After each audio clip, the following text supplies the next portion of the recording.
Ahoy hoy, I am Planet Walk, and I've been looking at the White Swan recently because it is a very beautiful photo that just shows that the Earth is a globe, and I recommend that everybody look at it because it is a very beautiful image. Now, for the three of you who haven't heard about the White Swan yet, it is an image that was taken that appears to only be possible on a globe Earth. Now, the reason why I say that it appears to only be possible on a globe Earth is because whenever anyone does some calculations on the image, that is the conclusion that they reach.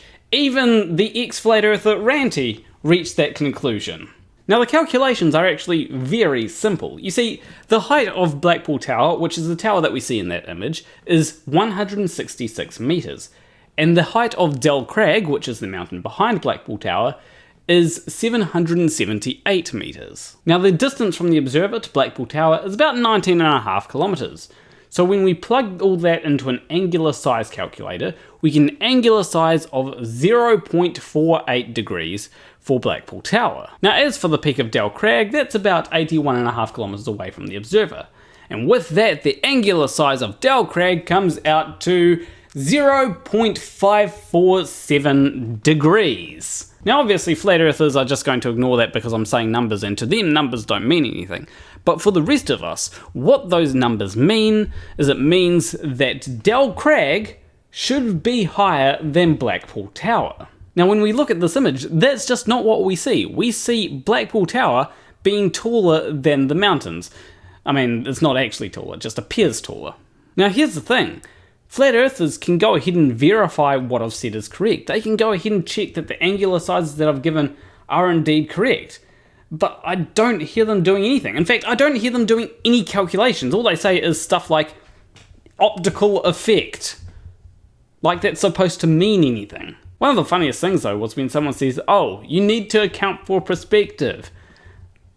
Do you not know what angular size is? Angular size is literally accounting for perspective. They seem to think that we're so dumb that we wouldn't account for the fact that things get smaller, or appear to get smaller at least, as they get further away from us. They probably think that when we say something like angular size that we're just using big words to confuse them. And just because you're confused by the words that we use, it doesn't mean that we haven't accounted for the thing that you think that we haven't accounted for. But there is another argument I've heard, and that is refraction. But before we get to the argument of refraction, I do have to point something out about reality. And that is, in reality, there is a density gradient of air, where at the bottom you've got very dense air, and then when you go way up, the air is less dense. That is going to be very important later on. Especially seeing as light travelling through different densities will affect the direction that it's travelling in. Anyway, the flat earther that I have heard make the argument of refraction is a flat earther known as Witsit. Let's listen to what he has to say. Well, if you can't adequately account for refraction, you can't make a claim about the apparent location, now can you, Ranty? Okay, so let's pop this in. Let me share my screen again. Are you going to account for refraction now, Ranty? Yes, I've just put the calculation up there. You know, I just gotta say, I love how Conspiracy Cats was smiling in that. Like he knows what the conclusion of Ranty's is going to end up being. So here I am accounting for refraction just so that Witsit is happy. And instead of the geometric hidden, where are we? Geometric hidden, we are, where is it? Geometric hidden, 375 meters hidden. It's not changed that much, has it, Sunshine? So I do have to say, Ranty did brilliantly there, and he is correct. When you account for refraction, then it doesn't really change all that much. But obviously, Witsit isn't going to accept it because it doesn't conform to what he thinks reality is. I've included refraction for you. Well, you're including your version of a presupposed refraction based on a presupposed dimension that's literally in contention. And you're talking about refraction, but you don't want to use globe refraction. So my question is, if we're not using globe refraction, can you show me, like I'm showing you, the calculation? Can you show me your calculation then that's going to tell us how half of that mountain is hidden behind the tower, right, below eye line, on your flat plane? Can you please provide a citation or some kind of calculator that shows me where that is. I would just like to remind the entire audience that just a few minutes ago, Ranty had these two pictures up, and one of them was globe Earth and one of them was flat Earth. He then went to proceed to beat up a strawman model that no real flat earther claims, because we can actually verify a model and their reification fallacies. He tried to beat up a strawman model of the flat Earth, right? But he didn't account for refraction. Now, you gotta love how Witsit just doesn't answer Randy's questions. What are his calculations? But the answer is that he has none. I did answer the question. I said, I don't have to come up with maths to prove how it's possible on a flat Earth, because he claimed it was impossible on a flat Earth and that he proved it using math. Now I critiqued his math, saying it didn't even account for refraction. Then he stumbled over there, reluctantly grabbing refraction from the wrong model. Okay, so firstly, and this also goes to anyone that wants to argue with me, if you think that we have gotten refraction wrong, then what you need to do is you need to point out how we've gotten refraction wrong and give us the correct explanation or calculation for refraction. If you don't give us a calculation for refraction, then whatever calculations we do use for refraction, do you really expect them to prove that the Earth is flat? No, it's up to you to show that this image can be taken on a flat Earth. So you need to come up with the calculations for refraction that show that it can be taken on a flat Earth. And by the way, just saying that you need to account for refraction doesn't prove that it can be taken on a flat Earth. You've got to actually show that you can get refraction that can allow it to be taken on a flat Earth. Which brings me to my next point. Is there refraction that can allow this image to be taken on a flat Earth? And I did the calculations. Alright, so some of you may be familiar with this calculation. Unfortunately, if you are familiar with this calculation, you do not get a cookie. This calculation here is known as Snell's law.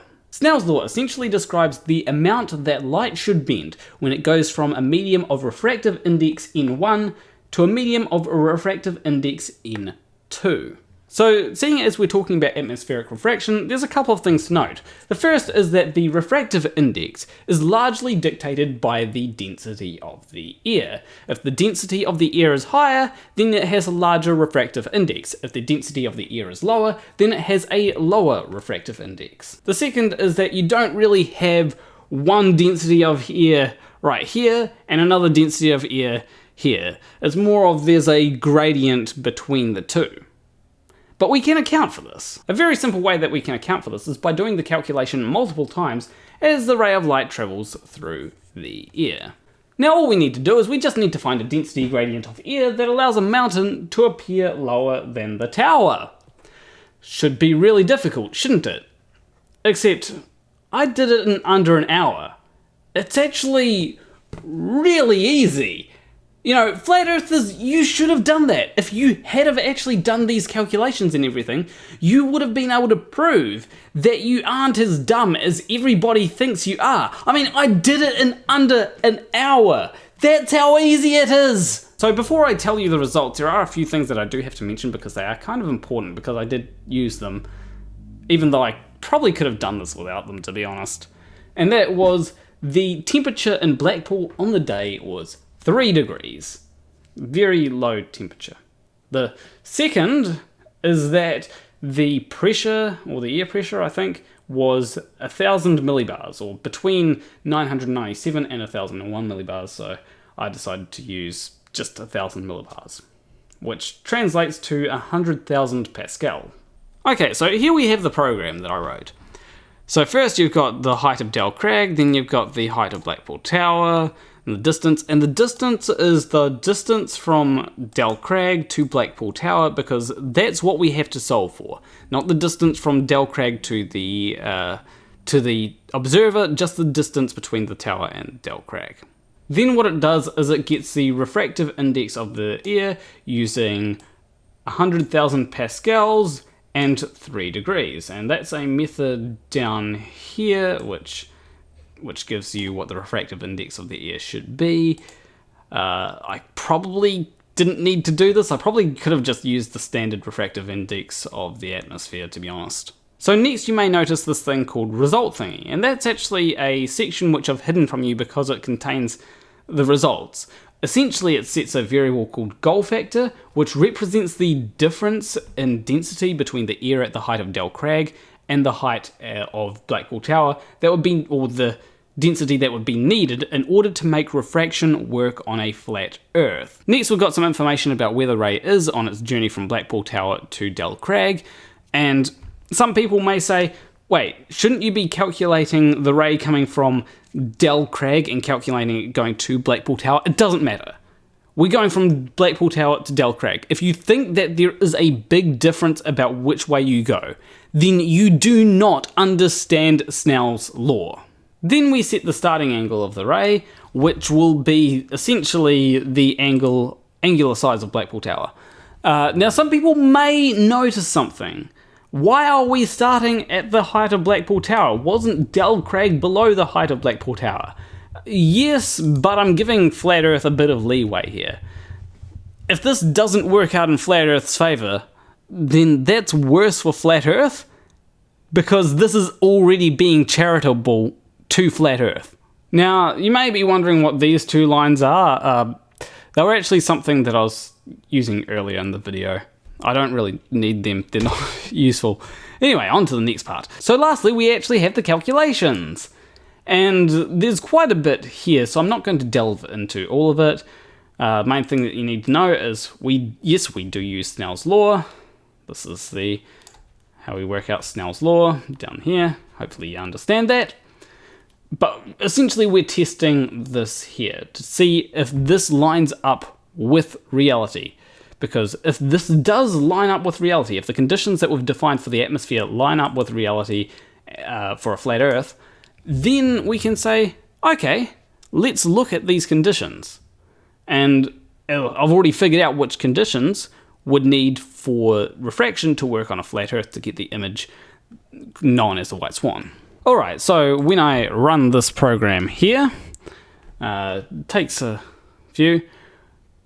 It gives us a result of 781. That's where the ray ends up in meters, which isn't too different from the 778. So that's in the acceptable range. And when we check this, we actually find that the atmosphere at the height of Del Crag is 1.1 times denser than the atmosphere at Blackpool Tower. So there we have it. For the White Swan to work on a flat Earth, you would need an atmosphere that at the height of Del Crag is 1.1 times denser than at the height of Blackpool Tower. So, flat Earthers, are you going to start using those calculations? Because this does say that it is technically possible that it can work on a flat Earth. However, I know that flat Earthers aren't going to use this because it brings up some other issues, like there's a density gradient where at the ground you've got some rather dense air compared to higher up. This is the complete opposite of that, where it says that higher up you've got more dense air up high rather than on the ground. Now, I have checked with some people that say that that could be possible to have that. However, that would be a very rare occurrence, and certainly not something that happens all the time. What did Bev say about the White Swan? Didn't he say it's always like that?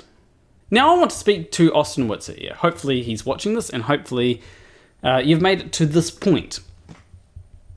I have done your calculations for you. And we can now discuss the merit of which calculations most conform with reality in general. Right? Does the calculations that show that this is possible on a globe conform with reality and make the least amount of assumptions? Or do the calculations that show that this can happen on a flat Earth conform the most with reality and make the least number of assumptions? Now, I'd be willing to debate you on this, Austin. Whether it be on my channel, whether it be on Modern Day Debates, whether it be on Agree to Disagree. I don't mind the platform. The thing is that I do expect this debate to be about the merits of each set of calculations, and which calculations most conform with reality, obviously. However, I get the feeling that you might choose to disagree with my calculations, and that is perfectly fine. However, if you choose to disagree with my calculations, what I expect to see is I expect to see you to have done your own calculations as an alternative. Alternative calculations that we can use. However, if you say that my calculations are wrong and you don't bring your own, then you've already lost. So, I have thrown down the challenge. Let's see if you're up to it, Austin.